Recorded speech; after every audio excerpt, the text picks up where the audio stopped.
Okay, hi there everybody. Good morning. I hope you are well. I hope everything is going well for you. So you get to get a very quick glimpse from my office. I'm not in a classroom teaching, but I wanted to address a particular thing which I've had a lot of this week. I came across a particular video on, no, it wasn't a video, it was a post on Telemoms, I think it was. And this video, I'm doing in English because I want to hit everybody. I want everybody to get it. I want you to pass it on to people and to get as many people informed as possible. So one of my jobs, why I'm sat in this office, is because I'm a digital learning coach. I am somebody who is interested in digital learning. I believe children should have the opportunity to learn. They should be able to take advantage of the compensations that these technological tools bring. And absolutely, there is a lot of affordance. There is a lot of support. There is a lot of learning that can be done on some of these babies that everybody is peddling now. iPad, tablet, whatever. But listen, it's a trap too. There is a catch. There is something which is a big difference between the people who are able to make these technologies work for them and the people who allow these technologies to also hold their kids back because they can do. It's a double-edged sword. On one edge, it can be a great addition to your child's learning arsenal. And on the other side, it can be a great distractor for your child. Let me tell you what the difference is. The decider between where it goes is parental supervision. Whether you talk to your children, whether you teach responsibility before you pass them the gadgets. What's your motivation for buying it for the child? There are many children, and I saw in the comments, many parents, my child started using it at 6 months. Do you know the research? A lot of your children don't speak. A lot of your children are poor communicators. A lot of your children don't meet their milestones because of the tablet you gave them at 6 months. Very true. I am doing a doctorate in this area. So I am not just speaking because I want to. This is what I'm employed to do. This is my office. It's within the library. Most people in school come here to see me about technology they want to implement, which one is likely to bring us affordance, which one will be a hindrance. So it's an area I research, and I'm not joking. There are many children who don't hit milestones because the parents have replaced parenting with these tools.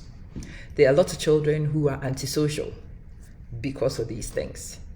There are a lot of children who are developmentally delayed because of these things. It is not the iPad. It is what you have on the iPad. The tablet itself cannot be used to learn.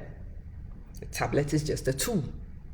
The resources you have on the tablet, the supervision you give whilst the resources are being used, the teaching input you add on top of the resources, that's what makes the difference. There is no 6-year-old who will tell me right now that they do need an iPad to learn. What exactly are they learning? Are they reading? If they are reading RAS Kids or whatever else, a lot of them are web-based. A parent's phone can do it. Yeah. An internet-enabled smart TV can do it. You can have the child read from a laptop. From anything which connects to the internet, you can get RAS Kids to work. A child on RAS Kids is doing literacy work. A child on an iPad often is playing games. And the funny thing is the games that the children play, even the ones that look like it might be educational, are substitutes, usually cheap substitutes, if the research is not sound. If your child's teacher has given them work to do here, this could be an enabler. Sometimes the camera here allows the children to connect to classrooms and get interactive, synchronous teaching, even with distance learning. Absolutely. Absolutely. Sometimes you can put on here what you can do on an exercise book. Definitely. You might be able to watch videos here. I get it. I know what these tools are used for. But to be honest, these tools are best in the hands of children who have been prepped, children who are closely monitored, children who are self-regulated. Go and look up self-regulated learners. The children who are self-regulated, the ones who understand monitoring themselves, the ones who know this can be a hindrance, this can also be a progress accelerator, and make choices which allow them to accelerate progress, they grow. I refuse to listen and not comment on the fact that a 6-year-old refuses to learn because they haven't got an iPad. I get that all the time from my relatives and their children. Auntie, I need a laptop. What for? You are in secondary school. What would you use a laptop for? Do you type up your assignments? No, auntie. Okay. Do your teachers teach via Teams? No, auntie. Auntie, we will research. What exactly would you research? Which website would you be going on? With which internet? Most of the time, a lot of parents have been blackmailed by children, especially with the laptops and now with the tablets. Your children cannot learn because they don't have a laptop. Rollocks. Nonsense. It helps. It's a good substitute. It can enhance learning, but learning can still happen without them. And in fact, with them, children should be supervised more closely so that these things and the places it can take your children, the things it can bring to the table, do not distract your children and remove them from the very learning that you were hoping to enhance. I am an adult. I pick my laptop all the time to work. Guess what? Facebook pops up and I'm on Facebook checking for hours. 4 hours. Waste of time. Not productive because of Facebook. Oh yes. And I'm an adult. There are many children who are self-regulated who will tell you themselves honestly, Miss, is there something I do need to do on the iPad today? Is there something on Nearpod we need to check out because I'm actually switching it off for a fixed amount of days because I've got work to do, I've got project to do? I'm like, yeah. These are children, adults-like children. I teach secondary school. These are adult-like children who know. And this is me, an adult. I'm a fee-paying student. Self-funded. It hits me hard, but I can be distracted by some of these things instead of working. How much more a 6-year-old? Let me tell you one of the biggest reasons that I admonish parents not to buy these things unsupervised for your children is a thing called oracy. So most of you do know literacy is important because you've heard it all the time. But an aspect of literacy, which is not highlighted enough, that was my master's research. Again, I am not speaking out of ignorance. This is what got me my master's degree. Oracy in science. Well, it can be applied in many things. The ability for children to think. Majority of children can do that. That ability to translate what you are thinking here and to get it out so that it actually makes sense. Difficult. That is one of the discriminators between children who are rote learners and the children who really have understood. But for children to become orate, for the children actually to become competent speakers, they need practice. Practice.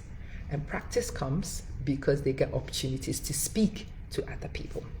This thing, there's a whole research on it, is stopping children from talking to people.